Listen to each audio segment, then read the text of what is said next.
علیکم ورحمۃ اللہ وبرکاتہ۔ سورۃ التوبہ آیت نمبر 65۔ اعوذ باللہ السمیع العلیم من الشیطان الرجیم من ہمزہ ونفخہ ونفثہ ولئن، اور البتہ اگر، سألتہم، آپ ان سے سوال کرو، لَيَقُولُنَّ، البتہ وہ ضرور بھی ضرور کہیں گے، انما، یقیناً، کننا، تھے ہم، نخوض، گہرائی میں جا رہے تھے، ونلعب، مشغول تھے، ونلعب، اور ہم کھیل رہے تھے۔ قل، آپ کہہ دیجئے، اب اللہ، کہ اللہ کے ساتھ، وآیاتہ، اور اس کی آیات کے ساتھ، ورسولہ، اور اس کے رسول کے ساتھ، تم تھے تم، تستہزئون، مذاق کر رہے، لا تعتذروا، نہ تم معذرت کرو، قد، البتہ تحقیق، کفرتم، تم کفر کر چکے ہو، بعد ایمانکم، اپنے ایمان کے بعد، ان اگر، نعفو، ہم درگزر کریں، عن طائفہ، ایک جماعت سے، منکم، تم میں سے، نعذب، ہم عذاب دیں گے، طائفہ، ایک جماعت کو، بأنہم، بوجہ اس کے کہ بے شک وہ، کانوا، تھے، مجرمین، مجرم۔ وَلَئِن سَأَلْتَهُمْ لَيَقُولُنَّ إِنَّمَا نَخُوضُ وَنَلْعَبُ، اور البتہ اگر آپ ان سے سوال کریں گے تو وہ ضرور بھی ضرور کہیں گے، ہم تو مشغول تھے اور کھیل رہے تھے۔ قُلْ أَبِاللَّهِ وَآيَاتِهِ وَرَسُولِهِ كُنْتُمْ تَسْتَهْزِئُونَ، آپ کہہ دو کہ اللہ اور اس کی آیات اور اس کے رسول کے ساتھ ہی تم مذاق کر رہے تھے۔ لا تعتذروا قد کفرتم بعد ایمانکم، تم عذر نہ پیش کرو، تم ایمان کے بعد کفر کر چکے ہو۔ ان نعفو عن طائفۃ منکم نعذب طائفہ، اگر ہم ایک جماعت سے درگزر کریں گے تو دوسری جماعت کو عذاب دیں گے، بأنہم کانوا مجرمین، بوجہ اس کے کہ وہ تھے مجرم۔ منافقین گاہے بگاہے ان سے ایسی باتیں صادر ہوتی رہتی کہ جو اللہ تعالیٰ کے لیے، اللہ کے نبی کے لیے اور دین کے لیے توہین کا باعث بنتی تھی۔ جب ان کو بلایا جاتا تو یہ آ کر معذرتیں پیش کرنے لگ پڑتے، جھوٹی قسمیں کھانا شروع کر دیتے، مانتے ہی نہ۔ انہی طرح کے واقعات میں سے ایک واقعہ اس وقت پیش آیا جب آپ غزوہ تبوک کے لیے گئے۔ غزوہ تبوک چونکہ رومیوں کے ساتھ تھا، آپ صلی اللہ علیہ وسلم جب نکلے تو اس وقت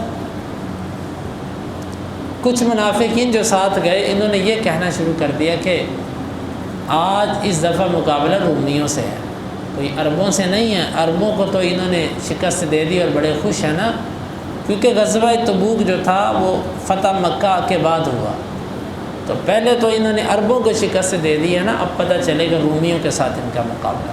اور ان میں سے ایک شخص کہنے لگا، یہ جو قاری لوگ ہیں نا جتنے بھی، میں نے ان سے بڑا پیٹو، ان سے زیادہ جھوٹی باتیں کرنے والا اور ان سے زیادہ بزدل آدمی کوئی نہیں دیکھا۔ ان کو صرف کھانے پینے کا پتہ اور ان کو صرف باتیں کرنے کا پتہ، نہ یہ کسی کام کے، نہ یہ لڑائی جوگے اور نہ یہ کسی اور کام۔ صحابی نے اس سے کہا کہ تم منافق ہے، تو اللہ کے رسول صلی اللہ علیہ وسلم اور مومنوں کے بارے میں ایسا کہتا ہے۔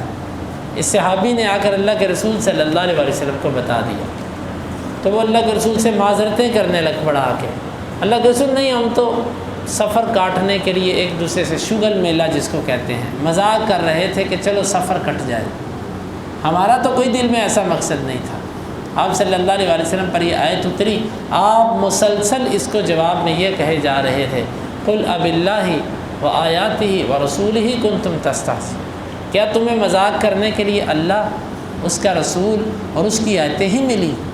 وہ معذرت کرتا آپ آگے سے یہ آیت پڑھتے، وہ معذرت کرتا آپ آگے سے یہ آیت مبارکہ پڑھتے کہ تم مذاق اللہ اور اس کے رسول اور اس کے آیات کے ساتھ ہی کرنے لگ پڑے۔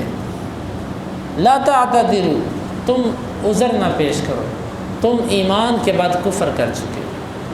یہاں سے اہل علم نے لکھا ہے کہ کسی بھی طرح دین کے کسی حکم کا مذاق اڑانے والا بندہ وہ دائرہ اسلام سے نکل جاتا ہے۔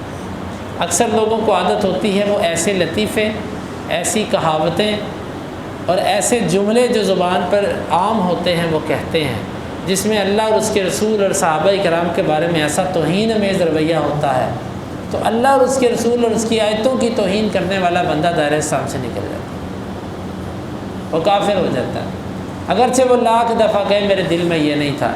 اسلام ظاہر کو پکڑے گا، ظاہر کو دیکھے گا، جب اس کے ظاہر سے کفریہ کلمہ نکلا تو اس کے اوپر وہ حکم لگے گا۔ یہ بڑا حساس معاملہ ہے اور بہت مشکل معاملہ ہے کہ جب کفریہ کلمہ زبان سے نکلا تو انسان دائرہ اسلام سے خارج ہے۔ اسی لیے علماء نے لکھا کہ ایسا کلمہ کہنے والے کی نیت کو نہیں دیکھا جائے گا۔ آج کے دور میں بھی کئی لوگوں کو یہ عادت ہے کہ وہ دین اسلام کے بارے میں، دیندار لوگوں کے بارے میں، قراء علماء کے بارے میں ایسی باتیں کرتے رہتے ہیں۔ یاد رکھیں کہ اللہ تعالیٰ کو یہ لوگ، اللہ تعالیٰ کو ایسے لوگ پسند نہیں ہیں کہ جو اس کے دین کے محافظوں کے لیے استہزاء کرنے والے ہوں، ان کا مذاق اڑانے والے ہوں۔ اللہ تعالیٰ کو ایسے لوگ پسند نہیں ہیں۔ تو آگے اللہ تعالیٰ نے فرمایا کہ تم عذر نہ پیش کرو، تم ایمان کے بعد کفر کر چکے ہو۔ ایمان کون سا تھا؟ یعنی ظاہری طور پر جو تمہارے اندر ایمان تھا نا، اب ظاہری طور پر تمہارے اندر کفر آ چکا ہے۔ پہلے تو تم ایمان ظاہر کرتے تھے نا، آج تم نے کفر ظاہر کر دیا۔ بہرحال اس کے بارے میں ایسے بہت سارے واقعات منافقین کے آتے رہتے ہیں۔ اس میں ہمارے لیے سبق کیا ہے؟ ہمارے لیے اس ٹکڑے میں، اس آیت مبارکہ میں سبق یہ ہے کہ اکثر چلتے چلاتے لطیفے، کہاوتیں، باتیں جو اللہ تعالیٰ، اللہ کے رسول صلی اللہ علیہ وسلم اور اس کی آیات کے بارے میں مشہور ہیں مذاقیہ انداز میں، یہ کفریہ کلمات ہیں، ان سے بچنا چاہیے۔ اور آگے اللہ تعالیٰ نے اپنی رحمت کا ذکر فرمایا کہ اگر ایک جماعت سے ہم درگزر کریں، یعنی وہ توبہ کر لیں سچی، ہم انہیں معاف کر دیں، تو دوسری جماعت جس نے توبہ نہیں کی اسے تو ہم سزا دیں ہی دیں، اسے تو ہم نہیں چھوڑیں گے، اسے تو ہم ضرور بھی ضرور سزا دیں گے۔ ذالک بأنہم کانوا مجرمین، اس وجہ سے کہ وہ مجرم تھے۔ تو ان دو آیات میں اللہ رب العالمین نے اپنی آیتوں کے ساتھ مذاق کرنے والوں پر وعید کا ذکر فرمایا۔ اللہ تعالیٰ سے دعا ہے کہ اللہ تعالیٰ ہمیں ان آیات کو سمجھنے کی اور ان کے تقاضوں پر عمل کی توفیق عطا فرمائے۔